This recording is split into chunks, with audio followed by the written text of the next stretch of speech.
Recently, my parents surprised me, 26 male, and my siblings, mid-teen and 19, with a ski trip this December, the day after Christmas. My parents offered to pay for my expenses and said my wife, 24, was welcome to come, but she'd need to pay her own way. My wife and I are okay financially, but with the trip being so close to Christmas, we wouldn't be able to afford to pay for her to go. Despite this, I really wanted to go on the trip, as it's always a dream of mine to go on a trip like this. My family grew up dirt poor until I was about 15, when my parents' business took off, and now they're extremely comfortable, can afford to pay for trips like this for us. They could certainly afford to pay for my wife to go, but they've always been this way when it comes to paying for things for me versus my wife. My parents think it's only fair to pay for me when we go eat or when we go on trips, because they still pay for my siblings. I don't ask them to, but it's nice to save money. So on every trip, they'll pay my way room and board, excursions and meals, while my wife is expected to pay her way. This started before we were married. This has always bothered my wife, especially after we got married, and they still excluded her. So in these past 2 years since we married, I've tried to limit the trips since they bother her so much. But this is a once-in-a-lifetime trip for me, so I thought she'd be supportive of me going. But she's very upset and hurt. She wants to go on the trip, but as I said, we just can't afford it, which she understands. She told me she does want me to have this experience, but she's sad because she thinks my parents purposefully exclude her. Am I the idiot for choosing to go on this trip and leave her behind? I still have time to cancel on my parents, but I know they'd be sad. Well, apparently your parents being sad trumps your wife being hurt by your parents' deliberate hurtful actions to exclude her. You're well aware that your parents are intentionally excluding your wife, and apparently this is definitely not the first time. And you don't understand why she's so hurt and upset about this, especially when it's during Christmas. Think about it, dude. Think really hard. You are the idiot. Seriously, you're a 26-year-old grown man. Worry about upsetting your wife, not your mommy and daddy. Also, the way he says that she'd have to pay her own way. Nah, dude, you're a package deal. If your parents only pay 50% of your costs for going together, then you, as a couple, have to pay the other 50%. It is absolutely not on her alone. I wonder if they'll pay for his divorce. This could be happening sooner than later. They will. These types of in-laws are always willing to pay for divorce attorneys. My ex's parents were. You are the idiot, OP. Are you kidding? Once in a lifetime? It's supposed to happen with the person who you're spending your life with. This has always bothered my wife. Why isn't it bothering you? Family trips include the entire family. Your entire family is you and your wife. Going on this trip is a mistake for you. In my opinion, for your wife, it might be the time she needs to gain perspective on how much she can depend on you, her partner. Right? This would bother me immensely. I can't even imagine my parents doing this to my wife. I would not take a trip without her, especially during the holidays. It would be so sad. It's so cheap and tacky of his parents, and I would be embarrassed and tell them to either extend the invitation to both of us or not at all. Also, it's a ski trip. They must not be that rich if this is once in a lifetime. Why on earth would they pay for you and not your wife? That's absurd. What's their logic? They want to ensure the wife understands that they don't consider her to be part of the family. Also, to show her repeatedly that her husband loves them more than he loves her, and he loves the money and trips more than he loves his wife. Honestly, OP should go on the trip and tell his wife up front, me having a good time and getting what I want will always be more important than supporting you, and my parents' cruel whims will always be more important than your feelings. It would be the kind of hard slap of reality we sometimes need to see that the person we gave ourselves to will never give anything back, and his wife deserves to waste as little of her future with him as possible.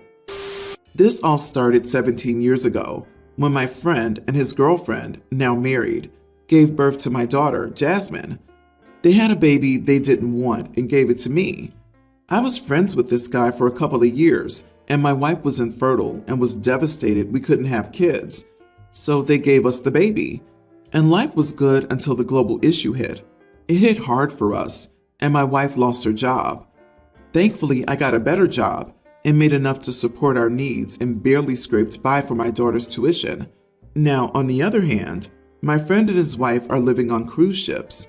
He makes a lot of money, so much that he basically lives on cruises and owns a nice condo in Honolulu. They wanted to visit my daughter, and during dinner, fancy restaurant paid for by them, offered to pay 20% for my daughter's tuition.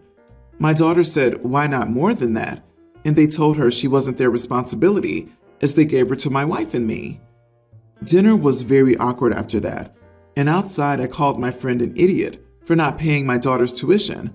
I said he makes very good money and he can afford to pay the tuition. He told me off, left, and returned to his fancy condo. While my daughter was in her room crying, claiming she hated her father, so much so that she blocked all contact with her biological parents and claimed she hated them and never wanted to speak to them again. I don't know how I'll cover the 50 grand.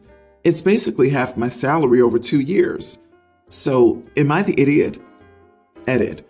They offered to pay 20% of her tuition and to pay off her dorm on campus or an apartment off campus. They also wanted to give her $5,000 to spend on food, which I think they need to send more. They also paid for 75% of the daughter's car. They have been incredibly generous, despite having no financial obligation to you, and you still demanded more? These people gave you the gift of parenthood when you were struggling with infertility and weren't sure if you'd ever have a child. They literally gave you their child and trusted you to be a good parent to her, rather than giving her up for adoption elsewhere. And now you're acting like they're idiots for not bankrolling you as a parent. You are the idiot. You wanted their child, which means she's your responsibility. 20% was very generous. Also, if she's getting a dorm plus stipend, then they're paying for more than half, close to 75% for a state school. What about the money you were supposed to put in as a parent? Good job for being entitled and raising an entitled daughter. Agreed. But the grossest part of all of this is that you don't even see that you're literally negating your own parental connection to your daughter for a money grab. You're saying that she's your daughter, except when you want money from your well-off friend, and then she's his? It's beyond horrifying. In fact, they've raised an entitled child who will now have to spend her life unlearning the horrible lessons she was taught. I was shocked friend offered something at all. The way my eyes bugged at the why not more? Can these people get any more entitled? And now you get 0%. Exactly. The whole panic of how will I pay is ridiculous. You had 17 years to plan for this eventuality. OP, do what every other parent who does not have a wealthy friend does to manage their child's education. You should have been saving money, or take out student loans, or apply for scholarships. That man is not her parent. If he were, you wouldn't be. My 30 female, husband 49, and I've been married for 2 years. We have a baby that's almost a year old. I have 2 kids, Rory, male tween, and Emily, female the same age as Rory, of my own. My husband has 2 sons from a previous marriage, young male teens. My kids had to share a room since they were born, but once I got married, we moved to a bigger house, and they could have their own rooms. My daughter was happy about it, but my son had difficulty adapting to it. He didn't like being alone, and he got scared a lot, crying all night and peeing himself, but he eventually adapted to the new reality and has been more stable.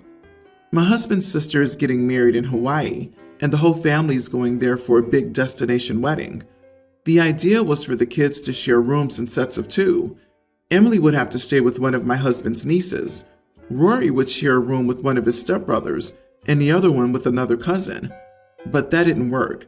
Rory says he doesn't want to share a room with any of his stepbrothers because they smell bad. He told me to let him stay with his sister, but Emily didn't want that. The only other option was to put him with one of the other male cousins, but he warned me that if it turned out that they also smelled bad, he would refuse to stay in the room once we were there, and he'd go sleep in the rainforest. Finally, I begged my husband to pay for another room so Rory could be alone, and I wouldn't have to suffer anymore. But now Emily's mad because she says it's unfair that her brother will have his own room, but she has to share with a cousin she doesn't even know. I think she should understand that her brother has a more challenging time in this kind of situation than her, and not make everything more difficult for me. Emily is a really social and extroverted girl. She didn't complain about this issue before. I feel like she's just being petty, but now she's angry with me, and I don't know what else to do. Am I the idiot? You are the idiot. Have you ever considered parenting your son? Nope. Too busy making a baby and a new family with your much older and likely wealthier new husband? You've done about as poor of a job of blending this family as possible. Your son gets rewarded for acting up, and your daughter's left behind because she doesn't complain enough. You're not parenting your son, and it's your daughter that suffers the consequences. They smell bad is not a flipping excuse. Let them sleep in the rainforest. Who's in charge here? You or your tween? It sounds like your son calls the shots, not you. Well, of course the boy has a hard time adjusting at his age if he gets whatever he wants because he claims others smell bad, or you let yourself get threatened by him. Your son learned one thing: whine and moan until he gets what he wants, and it works perfectly. Your daughter gets a worse situation because she did what she was told the first time. Stop trying to be your son's best friend and start being a parent. My 36 female, brother 53, Mike, and his wife 52, Chloe, believe that the world should revolve around their son, Logan 31, and that anyone who thinks differently is wrong and doesn't realize how special Logan is.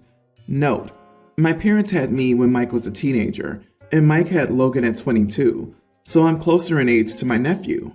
Logan, Mike, and Chloe tell people that Logan does freelance for a living, which is code for Logan being unemployed, playing video games, and generally living like a teenager off school. Mike and Chloe handle all of Logan's adult responsibilities. They send him money every month so Logan can pay rent and have fun. Chloe will cook most of Logan's meals and drop them off at his house. She'll do and drop off all his laundry as well. Mike and Chloe tried getting me to fork over money for a Vegas vacation because I had just taken a trip to Fort Lauderdale, and it's not fair that Logan doesn't get to go on vacation as well. I told them heck no, because Logan's a 30-year-old man, and I'm not going to pay for his vacation. Mike and Chloe told me how selfish and awful I was toward my own nephew. Mike and Chloe also expect other family members to cater to Logan this way and react the same way if someone else isn't revolving their life around Logan. So naturally, our relationship is very strained. We keep our interactions very superficial, and we don't see each other unless we're all at a family event. We were at a baby shower for Mike and my cousin a few days ago. Mike and Chloe came up to me just to criticize me for attending Anna's, Logan's ex-fiancée, hooding ceremony. Some background information is that Anna was given a list of marriage demands from Mike and Chloe.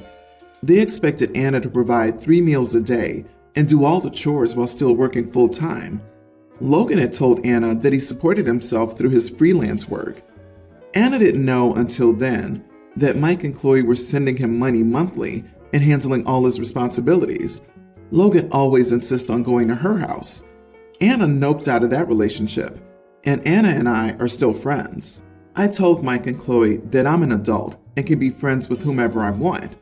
They raised their voices and said I'm disrespecting them by speaking with Anna after she abandoned Logan and can't see how great he is. I told them that for crying out loud, Logan isn't special and he's an overgrown child. They may have deluded themselves, but stop being mad that nobody else is enabling their fantasy. Family members are divided on what I said. Some agree with what I said because they're tired of Mike and Chloe's demands that everyone's life must revolve around Logan, and it had to be said. But others are saying that it was supposed to be a nice family event, and even if I don't mean it, I could have just said sorry instead of causing drama. Am I the idiot? It's not fair that you can go to Vegas and Logan can't. In the name of family, you should support Logan? Cue the tiny violins. You are not the idiot. If they ask you to fork over cash again, just act all innocent and say, I'm not paying for a grown man.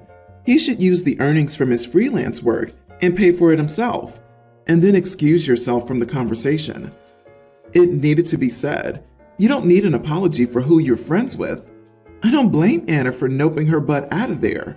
I'm surprised she stayed long enough to even get to the fiancé stage. Logan is an overgrown child, and his parents have done him a huge disservice in preparing him for the adult world. Anna dodged a bullet. Even if Logan was diagnosed with developmental delay or whatever, the goal would still be to encourage him to be as independent as possible. This will eventually get old, and they'll get tired of caring for their adult-age little kid. It will be a rude awakening for everyone. I am one of 6 kids, but this story is about my younger brother, 40. I have 4 kids, my brother has 5. We don't get together often because my girls and his oldest don't get along, and because we're a 4 hours plane ride away from each other. My son's birthday is around Thanksgiving. We're always with my family on Thanksgiving, and we always have a big family party for his birthday. My brother is a busy person. He owns a large company, so I was asking him what day he'd be available for the party. Unfortunately, he wasn't available any day, which I thought was weird, considering he always tries to meet with me and the rest of our family around Thanksgiving. Then I got a text from a mutual friend asking what I was wearing to my brother's wedding and if I had any ideas for a gift since she couldn't find a registry. I asked her what she was talking about, and my friend told me he was getting married. I didn't even know he was engaged. He told us last year that he was in a relationship and that they just had a child together, but nothing about getting married. After some digging, I discovered that the wedding would be on my son's birthday, and only 2 of our siblings and their kids were invited. I thought this was incredibly rude of him, so I told the entire family at Thanksgiving that he was getting married, when, and where.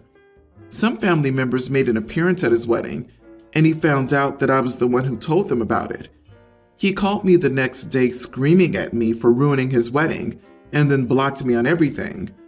I'm starting to feel bad, so I wanted to know if I was the idiot. Edit: my brother didn't want a small wedding. There were at least 300 to 400 people at this wedding. Second, the wedding was on my son's birthday, which was very close to Thanksgiving. You are the idiot. Holy moly. Clearly he has a reason for not inviting you and the other family. Maybe do some self-reflection on that. You maliciously told your family and they crashed his wedding. I hope your apple falls far away from the tree. Yeah, I'm also not buying the excuse. Well, I only told them because it's my kid's birthday. Nah, OP told everyone because OP found out that they weren't invited to a wedding that they didn't know about via text and acted like a child. No wonder he didn't invite them. I would be livid if someone told the toxic members of my family that I was getting married. The fact that they actually went, not being invited, says a ton about how toxic they are. Never disrespect someone's right to go no contact. OP, did you ever stop to think that he had his reasons for not wanting certain people there? Of course not. You chose to disclose this information because of your childish reaction to his not wanting you there. I'm sure he has very valid reasons for not wanting you there. Newsflash, the world does not revolve around you or your son's birthday. Congrats on destroying the relationship with your brother.